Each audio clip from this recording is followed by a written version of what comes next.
Purihin natin ang Diyos. Yung pinakamalakas na papuri sa ating Diyos na buhay. Amen. Okay. Ang ating pong pagbasa ay hanguin natin sa aklat ni San Lucas 17:1-10. Okay. Pakilagay po sa dibdib ang ating mga kamay. Damhin natin ang magandang balita. Luke 17:1-10. Jesus said to his disciples, "Things that cause people to stumble are bound to come, but woe to anyone through whom they come. It would be better for them to be thrown in the sea with a millstone tied around their neck than to cause one of these little ones to stumble. So watch yourselves. If your brother or sister sins against you, rebuke them. If they repent, forgive them. Even if they sin against you 7 times in a day, and 7 times come back to you saying, 'I repent,' you must forgive them." The apostle said to the Lord, "Increase our faith." He replied, "If you have faith as small as a mustard seed, you can say to this mulberry tree, 'Be uprooted and planted in the sea,' and it will obey you. Suppose one of you has a servant plowing or looking after the sheep. Will they say to the servant when they come in front of the field, 'Come along now and sit down to eat'? Won't he rather say, 'Prepare my supper, get yourself ready, and wait on me while I eat and drink? After that you may eat and drink'? Will he thank the servant because he did what he was told to do? So you also, when you have done everything you were told to do, should say, 'We are unworthy servants. We have only done our duty.'" Purihin natin ang Panginoon. Sa Tagalog po, sinabi ni Jesus sa kanyang mga alagad, "Tiyak na darating ang mga sanhi ng pagkakasala. Ngunit kakilakilabot ang sasapitin ng taong panggagalingan niyon. Mabuti pa sa kanya ang bitinan sa liig ng isang gilingang bato at itapon sa dagat, kaysa maging sanhi ng pagkakasala ng sinuman sa mga maliliit na ito. Kaya't mag-ingat kayo. Kung magkasala sa inyo ang kapatid mo, pagsabihan mo, at kung siya'y magsisisi, patawarin mo. Kung 7 ulit siyang magkasala sa iyo at maghapon, at 7 ulit din lumapit sa iyo, at sabihin niyang, "Nagsisisi ako," dapat mo siyang patawarin. Sinabi ng mga apostol sa Panginoon, "Dagdagan po ninyo ang aming pananampalataya."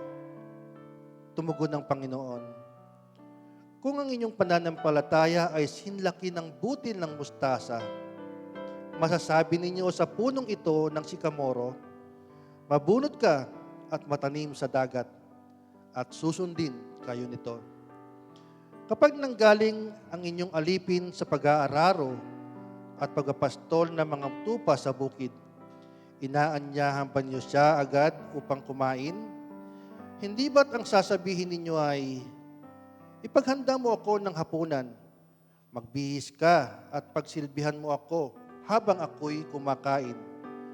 Pagkakain ko, saka ka kumain.'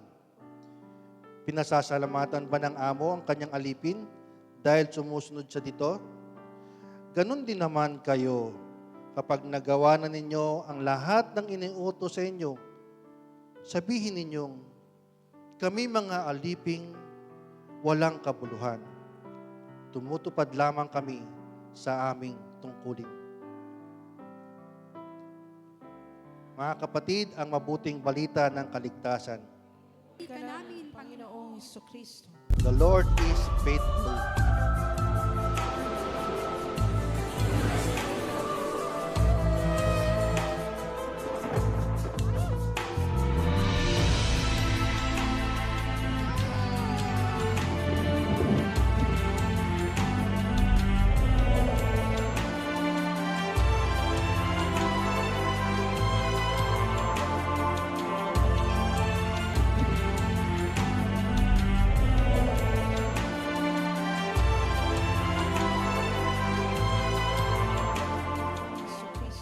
The Lord is faithful. Amen.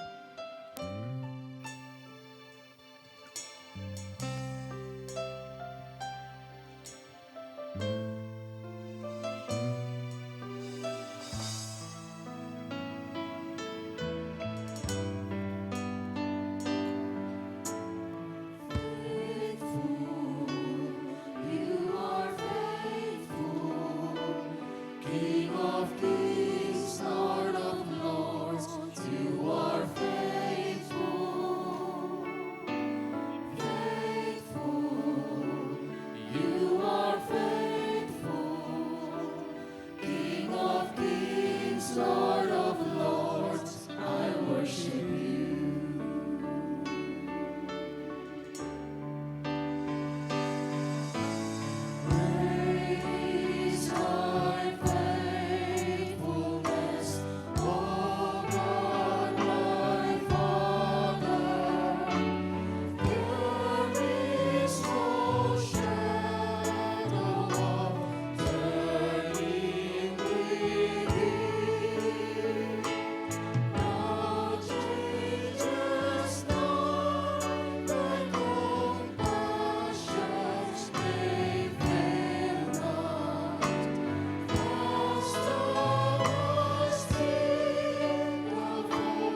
kings, Lord of lords, you are faithful. Faithful, you are faithful. King of kings, Lord of lords, I worship you. King of kings, Lord of lords, I worship.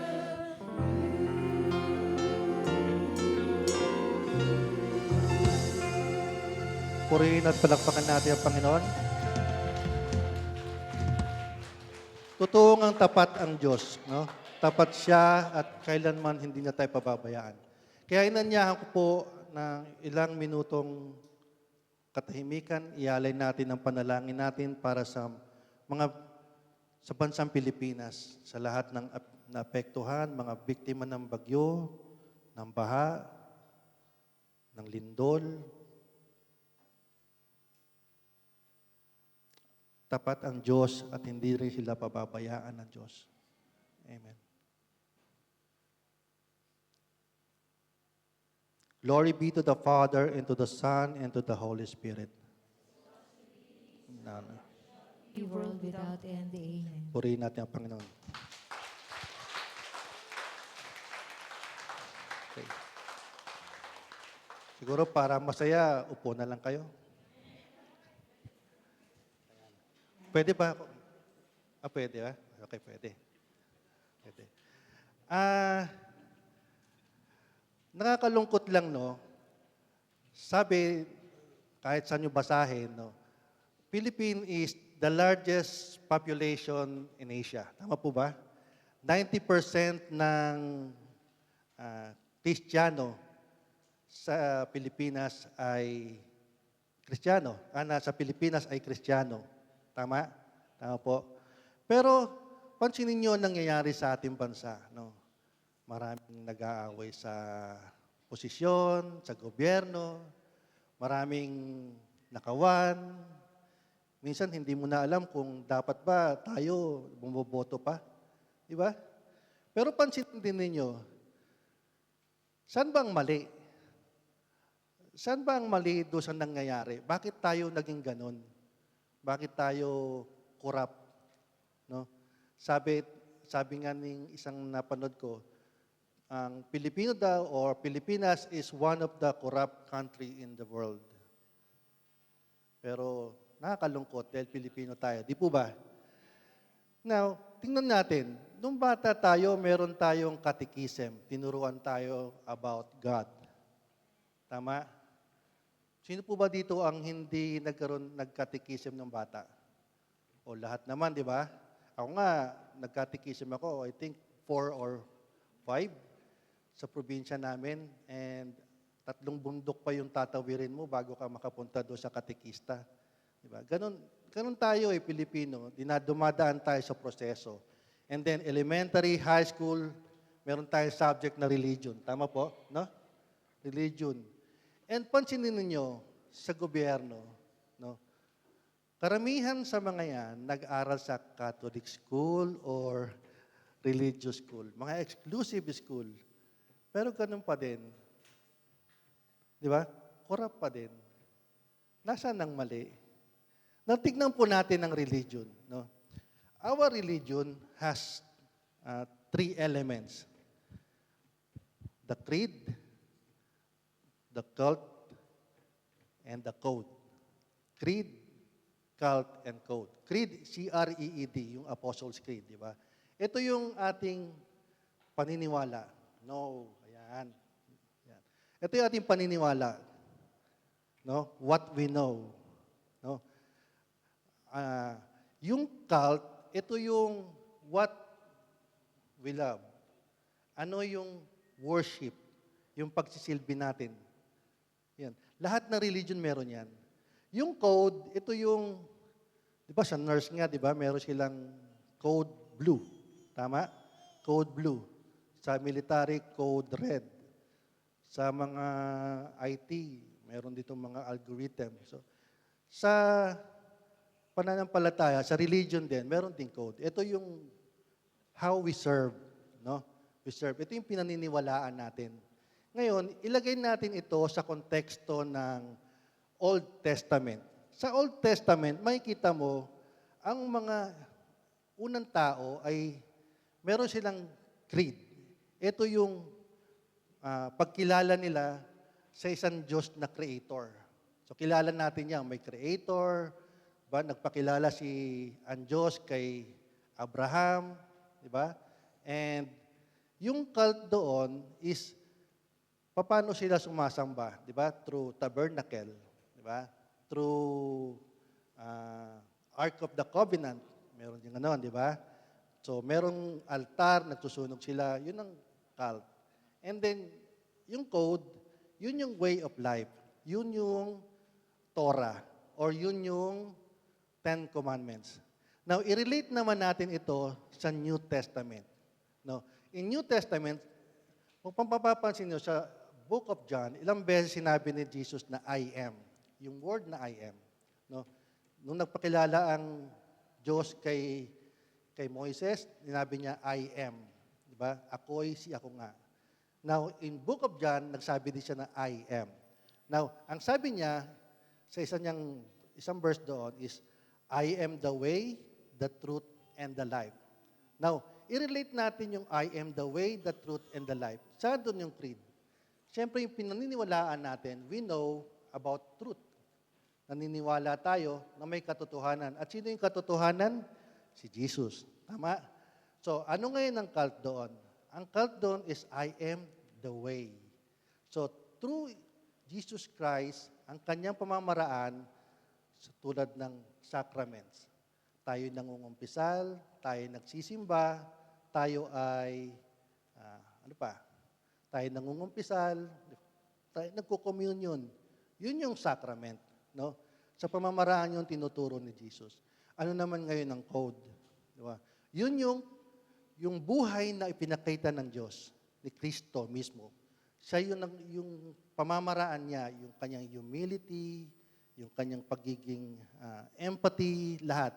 So, ibig sabihin, kung kukunin natin ang argumento na sinasabi ng iba, hindi mahalaga ang religion, wherein the fact that all the elements of religion pointed to doon sa sinasabi ni Jesus. Lahat doon nakapoint kay Jesus. Religion itself is Jesus Christ. Amen? Purihin natin ang Panginoon. Now, konting katikisim lang tayo. Now, sa araw na ito, ang tema natin is about creed. Tsaka natin pag-uusapan yung cult and code. Creed means I believe, credo. No? So, we have Apostles' Creed, or sinasabi natin, profess our faith. We affirm our faith, or we declare our faith. Kaya ang title nito is Creed, Declare Your Faith. No? Pagbabasahin natin yung Catechism, CCC, Catechism of the Catholic Church. Ayan, si Sister, katekista to eh. No? Diba? Unang part doon is about profession of faith. Yun, profession of faith. Kung makikita nyo, may dalawang variation siya. Nicene Creed at saka Apostles' Creed. Tama po? Sa Nicene Creed, makikita nyo, mahaba. It's long and more on theological. Theological. At hindi lang yon. Nakapokus siya doon sa divinity ni Jesus Christ and the Holy Spirit. Well, sa Apostles' Creed is more short. May pinikli siya and nakapokus siya doon sa humanity ni Jesus Christ. So, nang magkakaiba. Now, kung titignan natin, tayo ginagamit natin madalas sa Apostles' Creed, di ba? Ngayon, kung titignan natin, yung unang part ng Catechism of the Catholic Church, nakalagay doon, we believe, and later on, pinalitan ng I believe. Tama po? Yung magbabasa ng CCC. We believe. Nung una, sabi, we believe. Pag sinabing we believe, it's a communal. No? Communal. Lahat tayo in communion. No? In a collective faith. Collective faith. Ibig sabihin, naniniwala tayong lahat. We declare. Now, Later on, pinalitan ng church ng I believe. So, anong pagkakaiba nun? I believe is more personal. It's more, meron tayong commitment. So, ang tanong, magkaiba ba yung I at we? Hindi. Kasi, when I say I believe, and sinabi mo rin na I believe and you believe, together, dahil communion tayo, we believe. Tama po? So, hindi yung katulad ng bata na, bawa, galit natin si sister, kaibigan tayo, away natin yan. O di, kahit hindi kayo magkaaway, bati tayo, away mo din siya, di ba? So, damay-damay na. Di ba? So, magkaiba. So, hindi ganon. So, I believe is more personal. Meron ka ngayong commitment. No? So, ano pong kagandahan kung bakit ko discuss ang about I believe na to? Now, may kasabihan o may sinasabi na wherever you are, there is the church. Narinig niyo na yun? And wherever is the church, there you are. Ibig sabihin, tayo, kahit saan tayo mapunta ka man sa Saudi na walang simbahan, you carry the church with you. Amen? Kahit saan ka mapunta ka man sa saan lugar, you carry the church with you. So, ibig sabihin, kapag gumagawa ka ng mabuti, by the virtue, gumagawa ka ng virtue, magagandang bagay, so you lift up the church, tinataas mo ang church, and at the same time, you glorify the head of the church. Sino yun? Jesus. Di ba? Jesus is the head of the church, and we are the body of church. Amen? So, ibig sabihin, no, kapag gumagawa ka ng masama, hindi ka lang nag-iisa. Kasama mong binababa ang church. Amen? So, kaya nga, bawat paglakad natin, hindi tayo nag-iisa. We carry the church with us.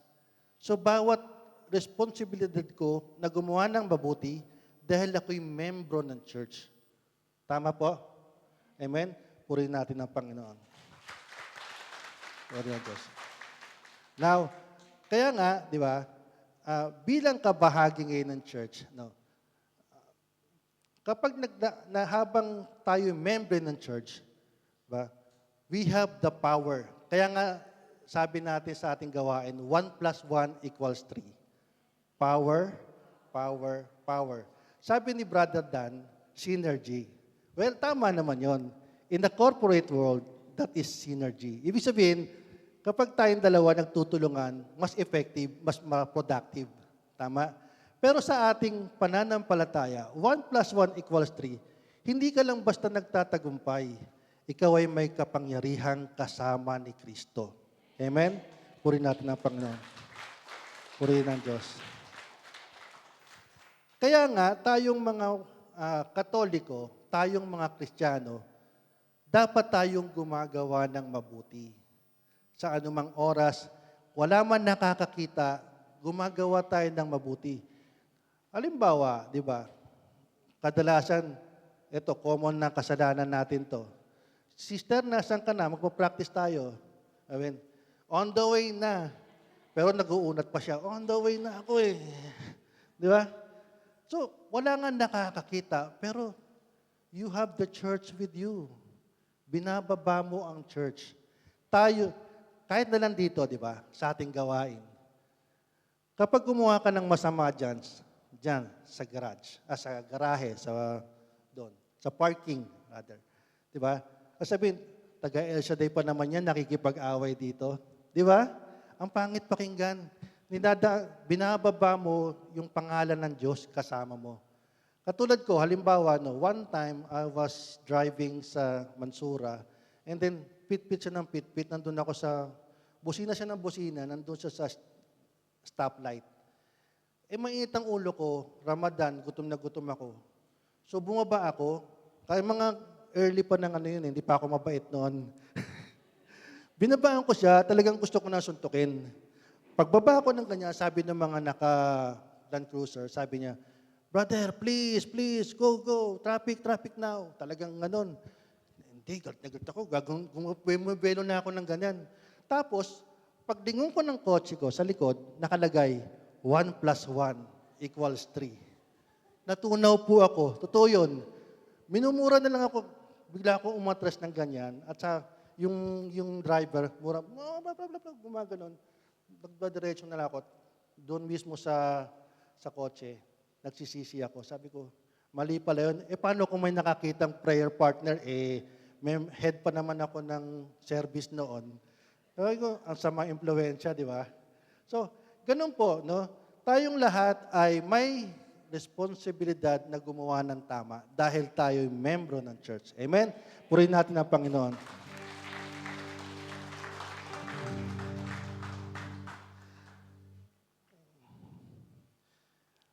Now, kanina sabi natin, di ba? Member tayo ng church. So, dahil tayo'y member ng church, so dapat i-remind natin ng sarili natin how to declare our faith. Let's us always affirm our faith.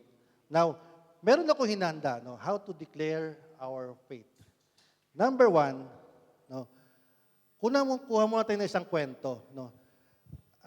Ang paborito kong kwento kapag pinag-uusapan ng faith is Gideon. No.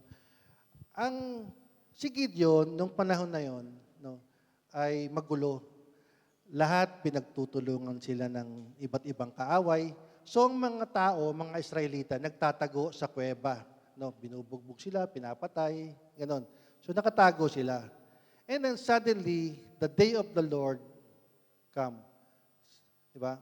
Lahat tayo merong ganon, day of the Lord. Dumadanas ka nga ng problema ngayon, may takot ka man ngayon, the day of the Lord will come to you. At lahat ng mga dinadasal mo, mangyayari at tutugunin ng Panginoon. Amen? Purihin natin ang Panginoon. So, ganun po, no? Dumating ang anghel ng Panginoon at sabi kay Gideon, the Lord is with you. The Lord is with you nga eh. The Lord is with you, the mighty warrior. Kita nyo, si Gideon takot na takot. Pero sinabihan siyang mighty warrior. Sabi niya, mighty warrior, bakit naman ako magiging mighty warrior? Nagtatago nga kami, takot na takot nga kami. Nasaan ang Diyos? Nasaan si Lord? Siya yung nag-ano sa amin? Siya yung nagpalaya sa amin sa Ehipto. Nasaan si Lord? Di ba? Sabi ng anghel, ikaw ang lalaban sa mga kaaway. So, pinaniwalaan ka agad ni Gideon ito. Sabi niya, bigyan mo ako ng sign, pero alis muna ako, maghahandog ako, magkuha ako ng offering. So, mag-o-offering siya. And then, pag-offer niya, sumunod siya kay Lord. At yun, nagkaroon ang history, nag-victory. No, dumating ang victory sa buhay ng mga Israelita. Nanalo sila sa... So ano pong ibig ko sabihin nun? No? Number 1 is, Gideonize your faith. No? Yan. Step up your courage. Minsan nangangailangan tayo na lakasan ng ating loob sa bawat nangyayari. Kasi that is declaration of faith. Kapag nilalakasan natin ang ating loob, declaration of faith yan. Ngayon, sabi nga kay Gideon, the Lord, you are the mighty warrior. Paano mangyayari yun? Sabi niya, galing ako sa lahi ni Manase. Basahin ko.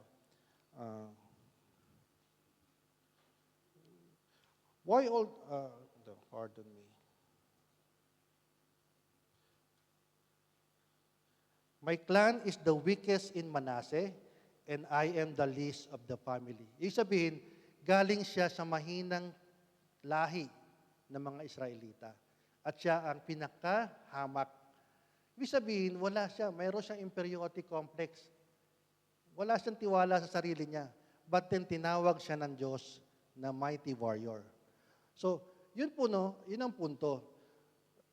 Kapag dumating sa iyo ang Panginoon, at pinaniniwalaan mo, ang una mong babaguhin ay yung paniniwala mo sa iyong sarili.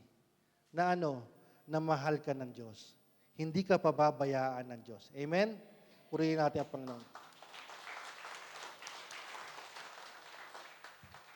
Kaya nga may tatlong bagay na ginawa si Gideon. Una, nung kinausap siya ng anghel, naniwala siya. That is prayer. And prayer is a declaration of faith.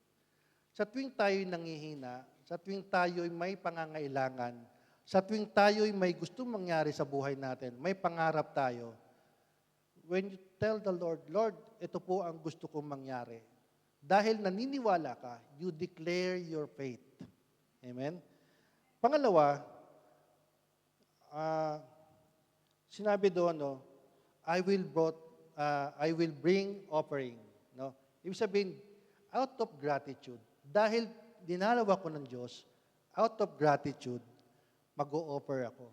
So, tayo ngayon, ganun din. No?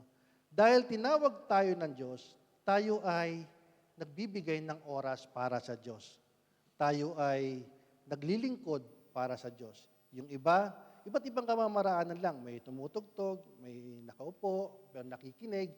So lahat tayo may kanya-kanyang ginagampanan bilang pag-aalay sa Panginoon. So ibig sabihin, gratitude is not just to say thank you. Gratitude is parang ito yung ating tawag doon, mas matibay na pagbigay ng pasasalamat sa Panginoon. Yun, hindi ko alam, nakalimutan ko yung tamang term. Anyway, and the pangatlo is, he embraced his identity. Ibig sabihin, no, pag sinabi sa kanyang siya ay mighty warrior, naniwala siya sa Panginoon. Ngayon, ano pong epekto sa atin nun? No? Bilang bahagi ng church, balik tayo sa church, bilang bahagi ng church, tayo po ay nakakaranas ng mga bagay na hindi magaganda. Mga problema, kasama yan sa ating pagiging miyembro ng church. Dahil ang ating ang Panginoon naghirap, di po ba? So, kasama yan sa ating pagiging Kristiyano, ang paghihirap. Kaya nga, meron tatlong church. No? Nung una is church triumphant. Yun yung mga taong nasa langit na, heaven. Pero part pa rin sila ng church. Second is yung penitent church or suffering church, yung mga nasa purgatorio. No? Ibig sabihin, pinagdadasal natin yung mga nasa sementeryo, sa purgatorio. Pero humihingi tayo ng panalangin doon sa mga nasa langit. So yung isa, the last one is militant church or church pilgrim. Ibig sabihin, no, tayo ay naglalakbay lang at tayo ay nakikibaka. Kaya sa pakikibaka natin, sa paglalakbay natin ito, tayo'y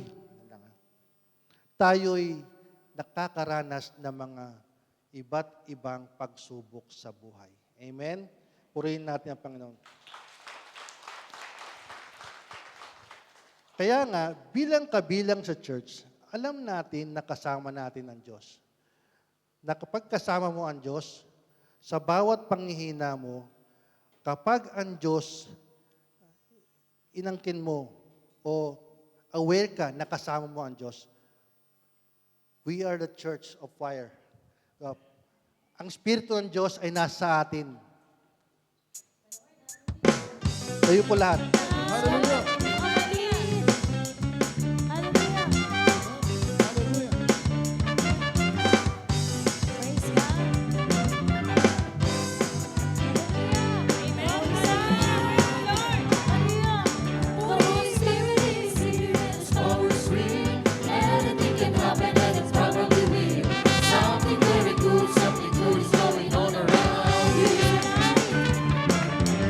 Light that shines to make the darkness appear.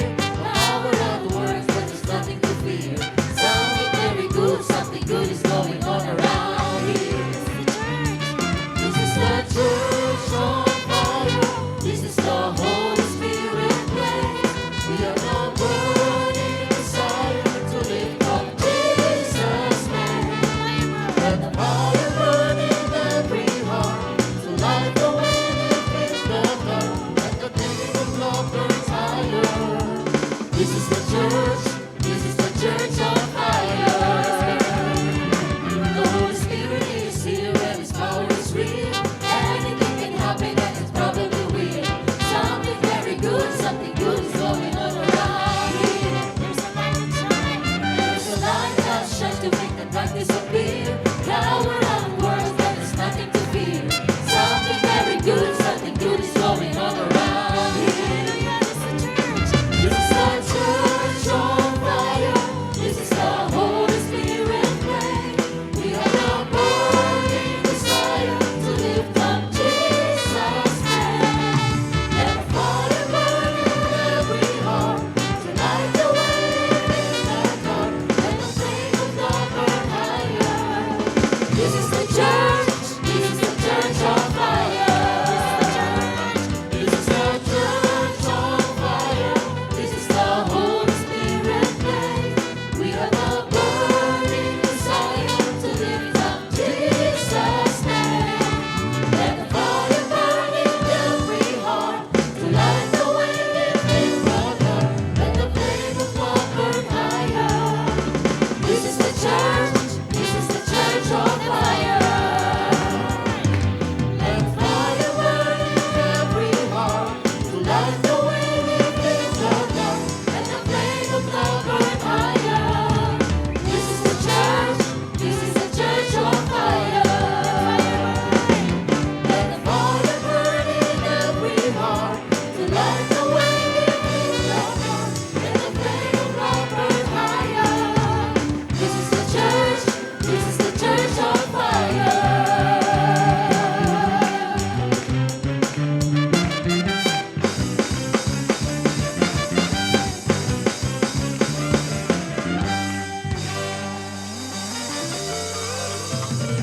Purihin natin ang Panginoon. Purihin ang Diyos.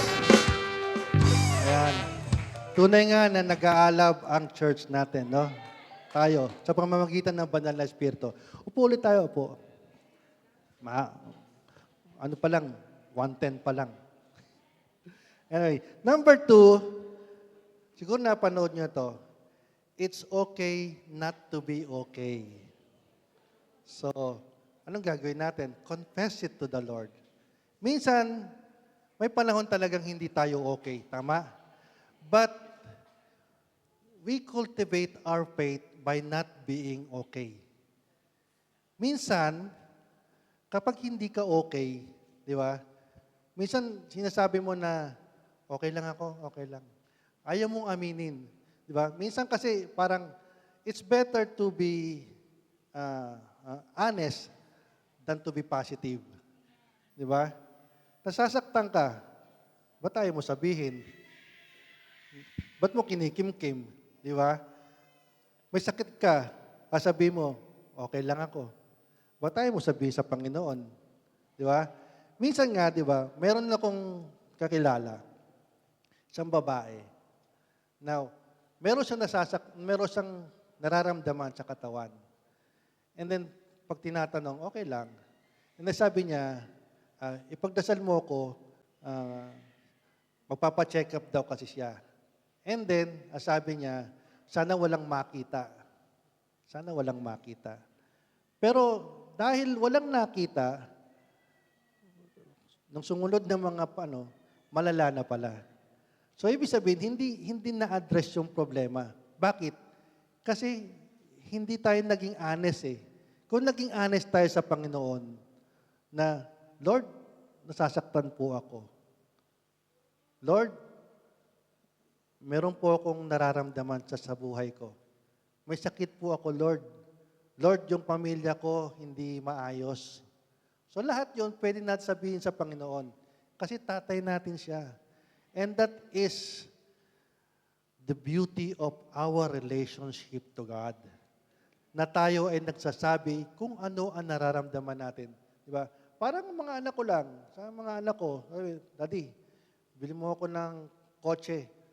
Wow! Para naman kaya kong bumili niya. Pero, di ba? Kahit hindi kaya, sige, bahala na. Di ba? Ayun. So, ganun lang talaga. Parang kay Gideon, di ba? Kahit na sinasabi niya na, bakit ganun? Di ba?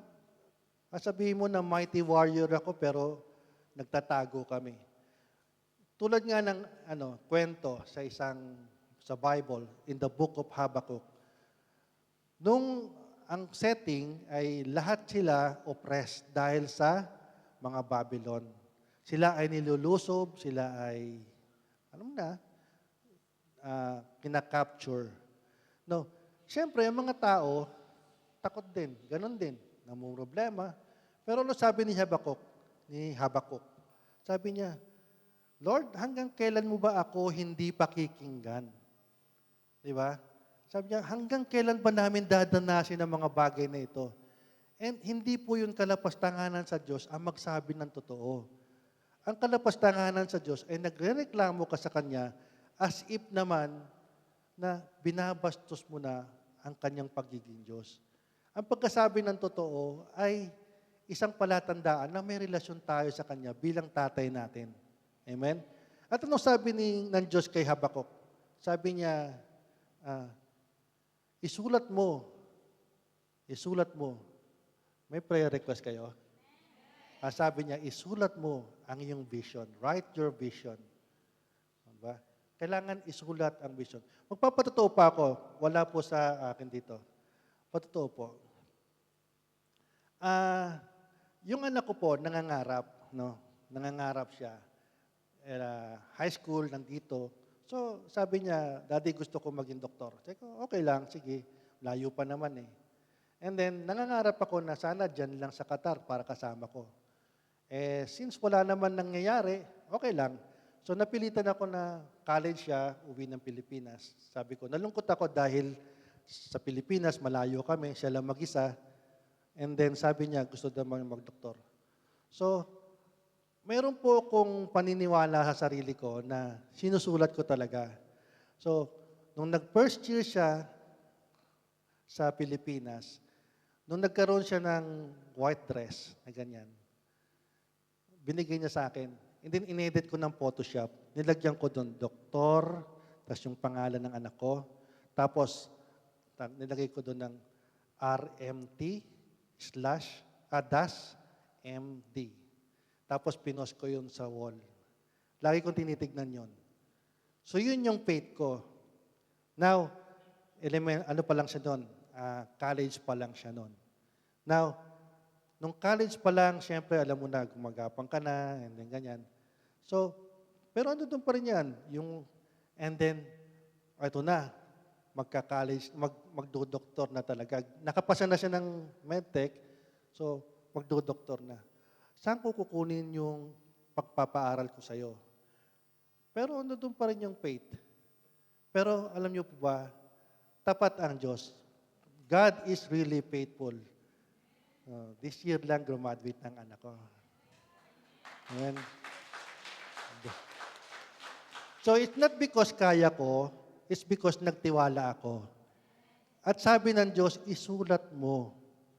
Kung gusto mong gumaling, isulat mo. Lord, thank you, magaling na ako. Kung gusto mong magkaanak, sulat mo, Lord, gusto kong magkaanak, drawing mo kung gaano kaganda. Gusto mong magkabahay, drawing mo, saan lugar. Nasa yan, di ba? Kasi yung vision na yan, sinasamahan ng Panginoon yan. Back by faith, mangyayari sa'yo ang ayon sa iyong paniniwala. Amen? Purihin natin ang Panginoon. Kaya lang, tulad ni Habakkuk, meron din tinuturo ang Diyos. God is teaching us the virtue of waiting. Kailangan natin maghintay. Di ba? So, may katagalan nga, pero sabi ng Diyos, di ba, isulat mo at tiyak, may katagalan man, tiyak mangyayari. Tiyak yon matutupad. Ayon sa kapanahunan ng Panginoon. Amen? Purihin natin ang Panginoon.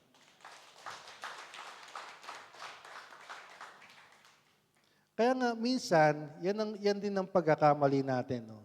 Minsan, naglilingkod tayo, parang ang akala lang natin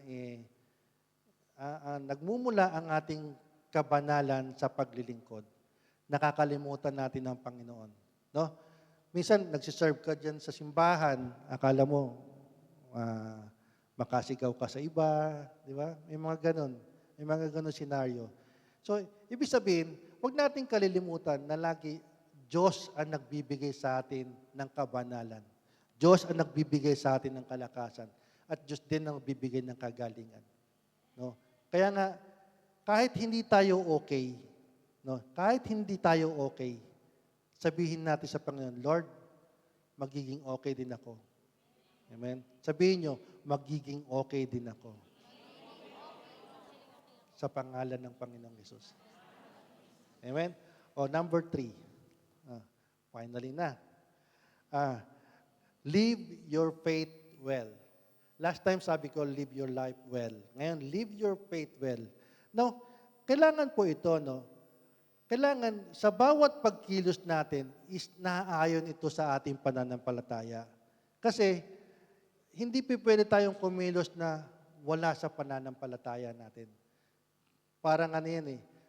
May verse sa Bible na sabi, if you do outside of sin, of faith, that is a sin.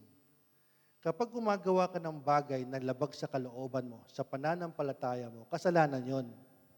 Na may kwento po ako, diyan asawa ko, nako. Meron po akong girlfriend nung college, no. Hindi ako seryoso, pero ako po 'yung ano. Now, since hindi ako seryoso, one time dumalaw itong girlfriend ko kasama ng niya sa engineering building kasi mass-comm to engineering. Now, kami mahihirap lang. So, nung nasa engineering na, ang pinapakain lang namin fishball at saka yung one-day-old chick. Alam niyo yon? Yung kulay orange. O, tapos itong babaeng ito, yung girlfriend ko, kuno, sabi niya, yaki ka, dak-dak, gano'n. Ang arte. Hindi ko alam, mas maarte pa asawa ko ngayon. Pero sabi, ano yan? And then, nagkaroon ng parang dare. Sabi ko sa girlfriend ko, kumain ka. Pag hindi ka kumain, break na tayo. And then yung babae, kahit maluha-luha, kumain.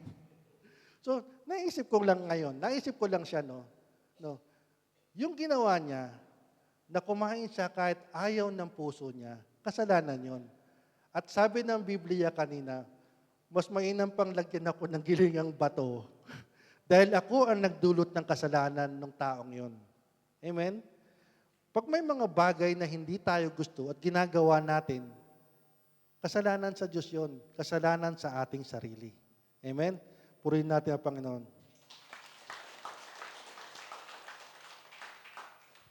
Kaya nga, live your faith well. Dapat lahat ng gagawin natin ayon sa ating pananampalataya. Di ba? Minsan nga, di ba, nagagalit tayo sa mga nangyayari ngayon. No? Minsan, sabihin mo na nakakagalit yung mga nangyayari, mga pagnanakaw sa lipunan. Alam niyo po ba na meron akong experience, no, ako po'y nagtatrabaho sa City Hall. No? Noong 2001, galit na galit kami kay ERAP kasi plunder, di ba? Yung kanyang kaso. At mag-People's Power 2. So galit na galit kami. Now, year after, wala po kaming budget sa office. So, reenact yung budget. Now, dahil ako ang admin, nagkaroon ng yung office namin, ang sabi, mag-outing naman tayo kasi nakakapagod na. Wala nga ang budget. So sabi ng chief namin, Albert, gawa mo ng paraan. So sabi ko, sige, kumuha ako ng budget doon sa program namin para sa mga disabled person. So natuloy yung aming outing. So ano pong ibig ko sabihin? Galit na galit ako sa kurap, pero nung time na yon, ako pala yung kurap. Naranasan ko rin palang maging kurap. Na dahil sa sistema ng gobyerno, ng opisina, kahit ayaw mo, nadadamay ka. So, after that, a year after again, nag-resign ako. So ibig sabihin, no, kapag galit ka, ayaw mo yon, dapat pinaninindigan mo yon. Ayaw mo ng kurap, huwag kang maging kurap. Ayaw mong magsinungaling, ayaw mo ng mga sinungaling na tao, huwag kang magsisinungaling. Di ba? Ayaw magkasala. Ibig sabihin, mamuhay tayo lagi ng ayon sa ating pananampalataya. Bakit? Kasi ang Diyos ay laging kasama natin. And without faith, tayo ay nagkakasala. Purihin natin ang Panginoon. Kaya nga pag nabubuhay tayo at sa ating pananampalataya, tayo ay pinagpapala ng Diyos. Alam niyo po ba yun?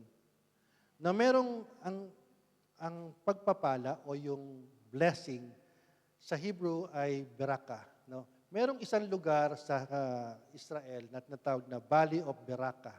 No? Yung Beraka ay nung panahon ni Jehoshaphat, ganun din ang kaso.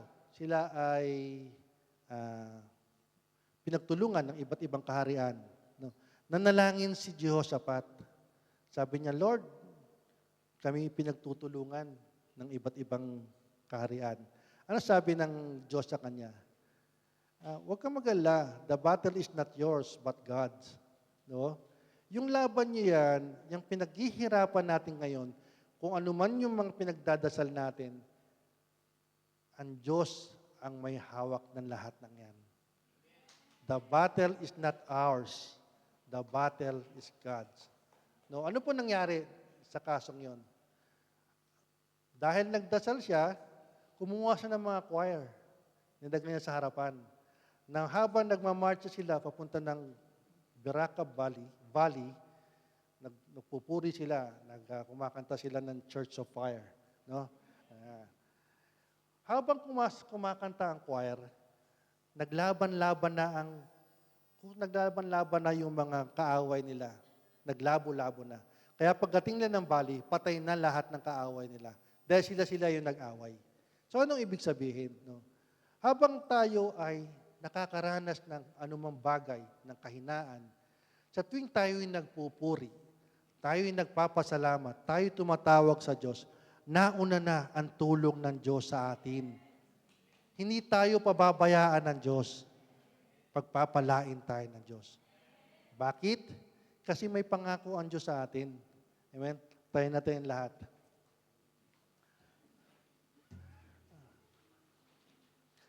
Anyong mga kapatid, no? Ang Diyos ay hindi nagpapabaya sa atin. Lagi siyang nandyan. Lagi niya tayong tinitingnan kung anong pagkukulangan natin dahil mahal tayo ng Diyos. Diba? Ang pangako niya lagi natin panghahawakan.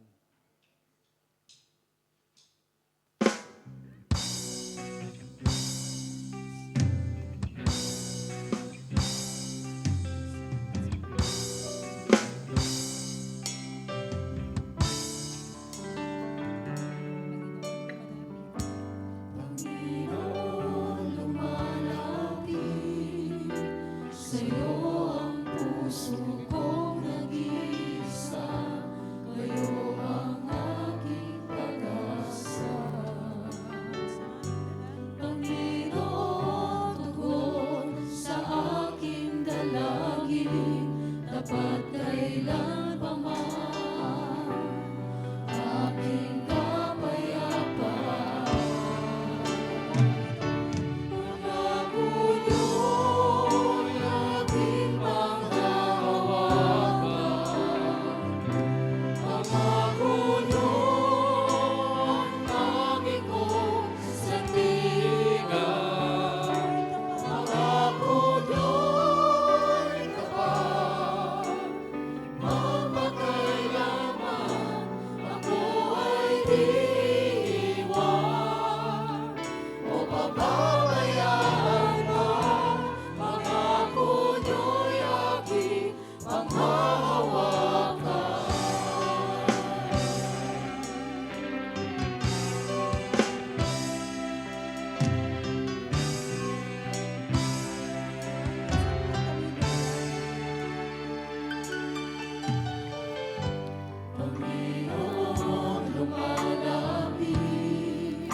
Tapat ang Diyos sa lahat ng kanyang pangako. Tapat siya sa lahat ng kanyang bitiwang salita na tayo ay kanyang iingatan sa bawat oras. Kapatid, panghawakan mo ang pangako ng Diyos. Panghawakan mo ang kanyang mga salita. Kung ikaw man ay may dinadanas sa oras na ito, kung ano man ang karamdaman mo, sabi ng Diyos, I am Yahweh Rapha, the God who healed. Pagagalingin ka ng Panginoon.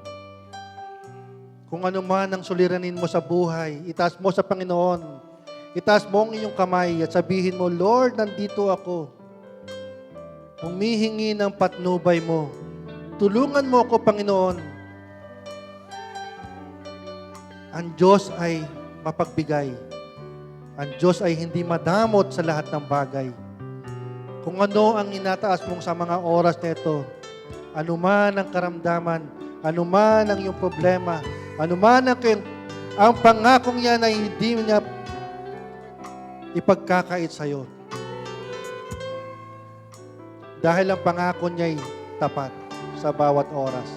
Pangako mo, Diyos,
purihin natin ang Panginoon, ulihin ang Diyos.